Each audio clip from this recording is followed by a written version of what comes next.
Prajamitra news TV ఛానల్కు స్వాగతం. ఈరోజు వార్తల్లోని ముఖ్యాంశాలు.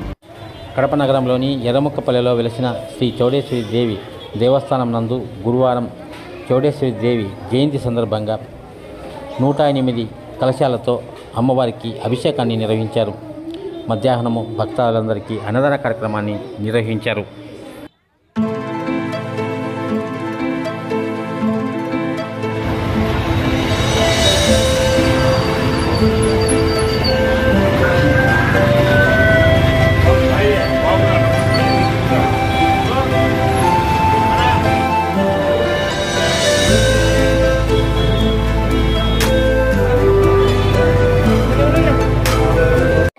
ఎర్రముక్కపల్లె చౌడేశ్వరి దేవస్థానం చైర్మన్ కళ్యాణ్ సుధాకర్ ఈ సందర్భంగా మీడియాతో మాట్లాడుతూ, శ్రీ చౌడేశ్వరి దేవి నమః.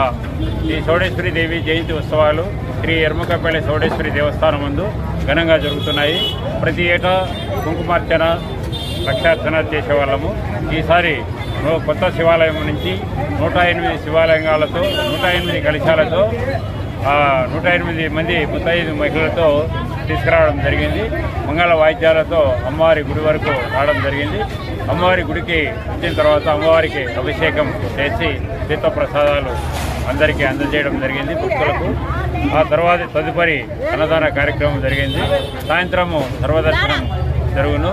ఈ కార్యక్రమాలకు సహకరించిన ఎర్రముక్కపల్లె ప్రజలకు అలాగే ప్రతి ఒక్కరికి కూడా పేరు పేరున ధన్యవాదాలు తెలుపుకుంటున్నాము. అమ్మవారి ఆశీస్సులు వాళ్ళకు వెళ్ళవేళలా ఉండాలని ఈ సందర్భంగా తెలియజేస్తున్నాము. ఇక్కడ కవర్ చేయడం వచ్చిన మీడియా మిత్రులకందరికీ కూడా నమస్కారం. సుధాకర్, చౌడేశ్వరి టెంపుల్ అధ్యక్షుడు. మరిన్ని వీడియోల కోసం ఛానల్ను సబ్స్క్రైబ్ చేయండి.